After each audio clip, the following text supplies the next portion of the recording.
할렐루야. 오늘도 새날을 주신 하나님을 찬양합니다. 오늘 예수님을 따라가면서 주님 주시는 은혜와 축복을 누리며 살아가는 하루가 되기를 소원합니다. 그 마음으로 찬송가 449장 예수 따라가며 1절과 5절을 함께 찬송하시겠습니다. 함께 찬송합니다. 예수 따라가며 복음 순종하면 우리 행할 길 환하겠네. 주를 의지하며 순종하는 자를 주가 늘 함께 하시리라. 의지하고 순종하는 길은 예수 안에 즐겁고 복된 길이로다. 주를 힘입어서 말씀 잘 배우고 주를 모시고 살아가세. 주를 의지하며 항상 순종하면 주가 사랑해 주시리라. 의지하고 순종하는 길은 예수 안에 즐겁고 복된 길이로다. 아멘. 오늘도 주님과 동행하며 큰 복을 누리는 하루가 되기를 바랍니다. 이 아침 우리에게 주시는 하나님의 말씀은 로마서 1장 8절에서 14절까지 말씀입니다. 로마서 1장 8절에서 14절까지의 말씀입니다. 제가 봉독해 드리겠습니다. 먼저 내가 예수 그리스도로 말미암아 너희 모든 사람에 관하여 내 하나님께 감사함은 너희 믿음이 온 세상에 전파됨이로라. 내가 그의 아들의 복음 안에서 내 심령으로 섬기는 하나님이 나의 증인이 되시거니와 항상 내 기도에 쉬지 않고 너희를 말하며 어떻게 하든지 이제 하나님의 뜻 안에서 너희에게로 나아갈 좋은 길 얻기를 구하노라. 내가 너희 보기를 간절히 원하는 것은 어떤 신령한 은사를 너희에게 나누어 주어 너희를 견고하게 하려 함이니 이는 곧 내가 너희 가운데서 너희와 나의 믿음으로 말미암아 피차 안위함을 얻으려 함이라. 형제들아, 내가 여러 번 너희에게 가고자 한 것을 너희가 모르기를 원하지 아니하노니 이는 너희 중에서도 다른 이방인 중에서와 같이 열매를 맺게 하려 함이로되 지금까지 길이 막혔도다. 헬라인이나 야만인이나 지혜 있는 자나 어리석은 자에게 다 내가 빚진 자라. 아멘. 자, 오늘도 이 말씀을 통해 우리에게 주신 하나님의 음성을 듣게 되길 바랍니다. 씨앗이 땅에 떨어지면 웬만하면 일단 싹은 틔울 수가 있어요. 그렇지만 그 씨앗이 아주 견고하게 뿌리를 내리고 무성한 나무로 자라려면 더욱더 풍부한 영양분이 계속 공급이 되어져야 되겠죠. 우리 신앙도 역시 마찬가지입니다. 하나님의 말씀의 씨앗이 마음에 뿌려질 때 많은 경우 믿음은 싹을 틔울 수 있습니다. 그러나 그 믿음이 더 견고해지고 또 견실한 믿음으로 무럭무럭 자라려면 하나님이 보내신 말씀의 일꾼에 의해서 풍성한 말씀이 계속해서 공급되어져야 하는 것이죠. 로마 교회는 예루살렘에 갔다가 거기서 예수님을 믿고 구원을 받은 유대인들을 중심으로 해서 로마에서 처음 시작된 교회입니다. 그러다 보니 아무래도 유대교적인 한계가 좀 그들에게 있었죠. 그러다가 로마의 황제가 로마에 있는 모든 유대인들을 추방한다 하는 그런 명령을 내릴 때 초창기 로마 교회 성도들인 유대인들, 유대교적인 기독교인들이죠. 바로 이들이 다 로마를 떠나고 하면서 교회도 같이 떠나고요. 이제 교회는 예수님을 믿게 된 로마인들만이 남아있게 된 거죠. 그런데 이렇게 남아있는 로마 교회 교인들이 이전보다 훨씬 더 열심히 신앙생활을 하게 되는 것이죠. 그전에는 선배들 뒤를 따라가면 됐는데 이제는 스스로 신앙에 서야 했기 때문에 아마 더 최선을 다해 열심을 내었을 것입니다. 그런데 이들이 그 전에 유대교적인 기독교인들 선배들이 있을 때보다 훨씬 더 신앙이 좋아지고 교인 수도 늘어난 것이죠. 이 로마 교회 성도들의 믿음이 얼마나 좋았던지 주변 교회에도 많이 소문이 났습니다. 그걸 오늘 8절에 얘기하고 있는데요. 먼저 내가 예수 그리스도로 말미암아 너희 모든 사람에 관하여 내 하나님께 감사함은 너희 믿음이 온 세상에 전파됨이로다. 이렇게 열심을 낸 로마 교회 성도들이 소문날 정도가 되었는데요. 그러나 그렇다고 해서 그들이 아주 풍성한 믿음으로, 성숙한 믿음으로 자랐느냐? 그렇지는 못했던 것 같습니다.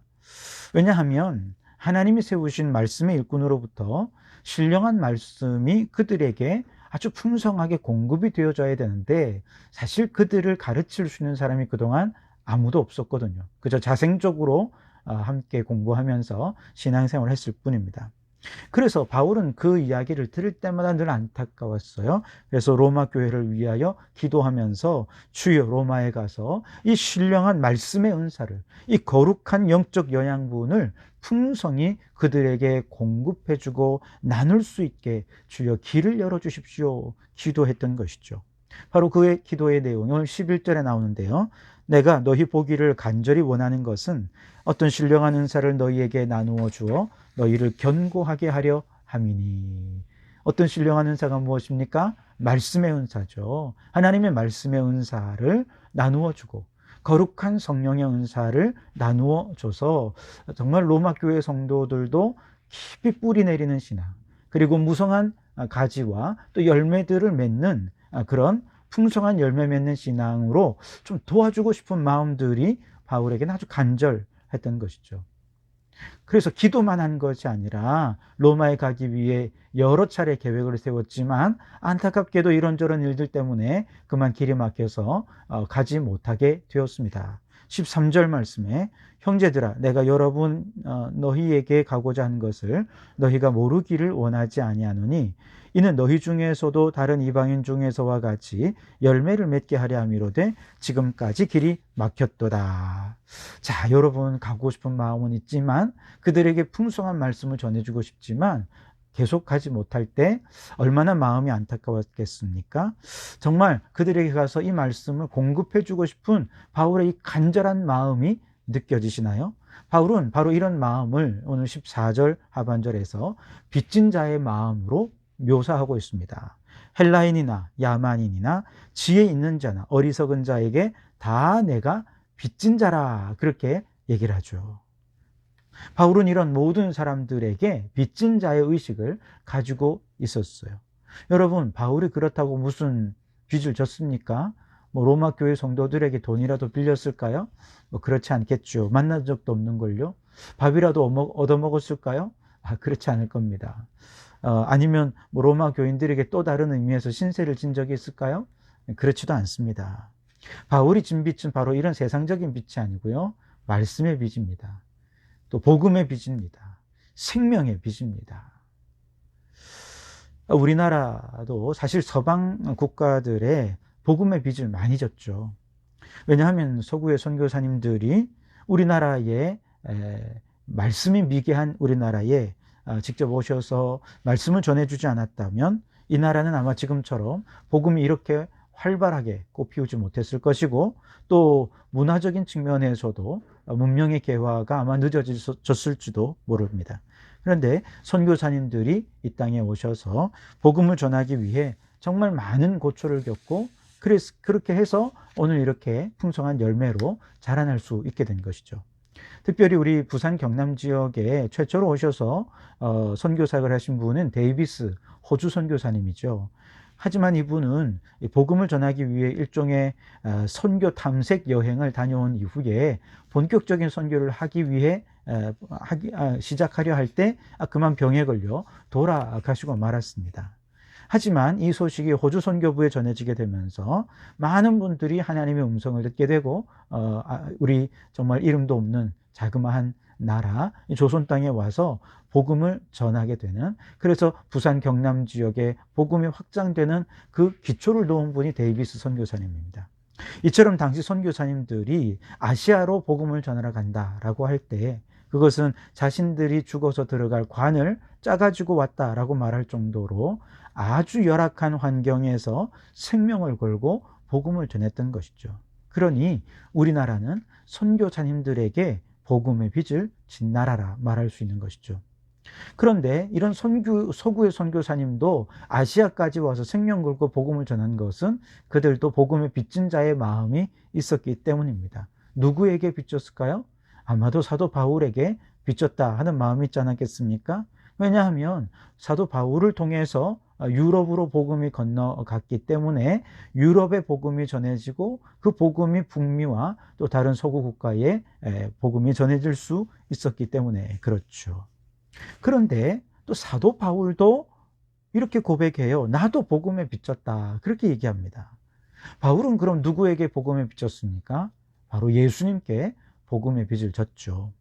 부활하신 예수님께서 바울을 직접 만나 주시지 않았다면 바울은 아마 계속해서 유대 율법주의에 얽매인 채 그 율법으로 다른 사람들을 정죄하고 또 율법으로 자기의 의로움을 삼으면서 그것이 올바른 신앙이라 믿으며 하나님의 근심거리로 살았을 것입니다.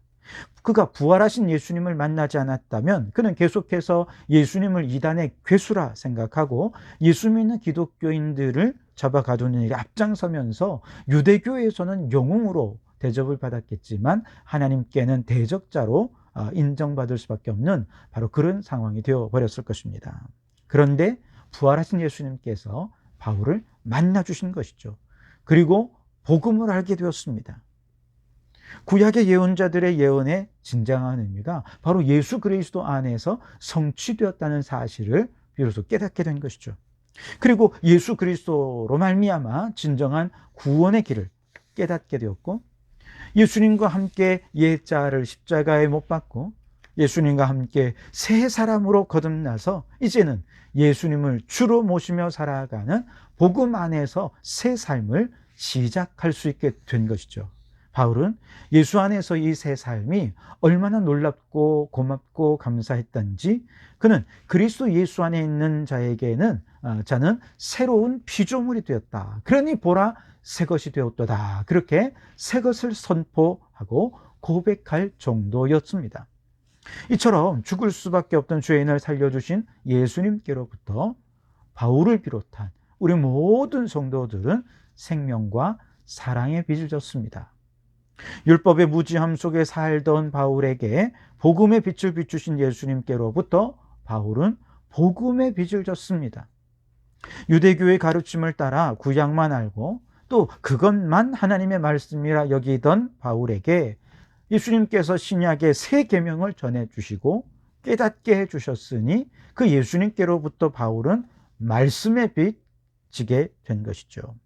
이처럼 생명과 사랑의 빚, 복음의 빚, 말씀의 빚을 예수님에게 진 바울에게 성령님께서 그 마음에 이제 부담을 주기 시작하는 거예요. 너 이 빚 갚아야 한다. 어떻게든 이 빚 갚아야 한대. 이 마음을 주신 건데 그럼 어떻게 그 빚을 갚을 수 있습니까? 예수님처럼 바울 자신도 생명 걸고 복음 전하고 생명 걸고 사랑하고 생명 걸고 말씀을 전하는 것이 복음의 빚을 갚는 유일한 방법이라 생각했던 것이죠. 그래서 바울은 이 빚진 자의 심정으로 3차에 걸쳐 복음을 전했고 죄수의 신분이 되어 로마에까지 오게 된 것 아니겠습니까?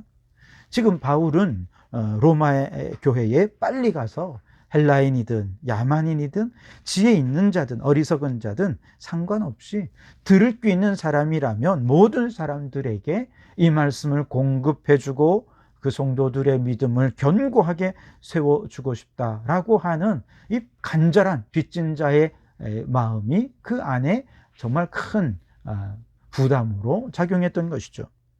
여러분, 예수님을 믿는 오늘 우리들도 역시 빚진 자입니다. 무엇에 빚졌습니까? 말씀에 빚지고 복음에 빚지고 생명과 사랑에 빚진 자입니다. 우리 예수님께 생명의 빚을 지고 이렇게 큰 빚을 지게 되었다면 우리는 어떻게 해야 이 빚을 갚을 수 있습니까? 성령님께서 어떻게든 이 빚을 갚도록 우리의 마음에 부담을 주고 계신데요. 어떻게 하면 이 빚을 갚는 자가 될 수 있겠습니까? 사도 바울이 행한 대로 하면 됩니다. 빚진 자의 심정으로 복음을 전하고 빚진 자의 심정으로 사랑하고 빚진 자의 심정으로 말씀을 공급해 주면 되는 것이죠. 바로 이것이 오늘 빚진 자로서 우리가 해야 할 일이라는 것이죠. 특별히 성령님께서 사랑하며 섬기도록 마음에 감동을 주는 분이 계시다라고 한다면 주님의 사랑으로 그분을 잘 섬기십시오. 여러분을 통해 섬김받는 분들의 믿음이 굳게 세워지게 될 것입니다. 성령님께서 복음을 전하라고 마음에 부담을 주시는 분이 계십니까? 성령님께 순종하십시오. 그리고 빚진 자의 마음으로, 뜨거운 마음으로 복음을 전하는 여러분들이 되시길 바랍니다. 성령께서 그들의 마음도 움직여서 구원받는 자의 수가 날마다 더하게 해 주실 줄 믿습니다. 아마도 물질의 빚을 져본 적이 있으신 분들은, 혹은 지금도 그 빚을 갚기 위해서 정말 동분서주하며 힘들어하는 분들은 우리가 어떤 마음으로 복음을 전해야 할지 아마 충분히 이해하시리라 생각합니다. 오늘 우리 성도교회의 모든 성도들은 사랑과 복음의 빚 이외에는 다른 빚은 아무 빚도 지지 마십시오. 세상적인 빚은 지지 않으시기를 바랍니다. 오직 사랑의 빚진 자, 은혜의 빚진 자, 말씀의 빚진 자 되어서 사랑으로 섬기고 복음의 빚진 자가 되어서 주님의 복음을 담대히 전하는 주님의 일꾼이 되시기를 주님의 이름으로 축원합니다. 기도하시겠습니다. 하나님 아버지 감사합니다. 오늘도 주님의 말씀으로 주님의 음성을 들으며 이 하루를 시작하게 해주시니 감사합니다. 어제까지 우리의 마음을 사로잡고 있던 모든 세상적인 마음들은 이제 부활의 새 아침에 다 사라지게 도와주시고 주님의 말씀으로만 가득 채워진 삶이 되게 해 주옵소서. 어제까지 우리의 마음속에 있던 염려, 근심, 걱정 다 떠나가고 오늘은 주님께서 주시는 새 희망과 소망으로 살아가는 부활의 새 아침이 되게 해 주옵소서. 하나님 아버지, 우리에게도 바울처럼 빚진 자의 심정을 주시옵소서. 복음의 빚진 자, 사랑의 빚진 자의 심정으로 사랑으로 섬기며 말씀을 증거하는 자가 되어서 많은 영혼이 주님께 돌아오는 역사들이 일어나게 해 주옵소서. 우리 성도교회가 복음의 빚진 자의 심정으로 복음을 위해 헌신하는 일꾼들이 많이 일어나서 부흥의 역사가 있게 해 주시기를 간절히 소원하오며 예수님 이름으로 기도하옵나이다. 아멘.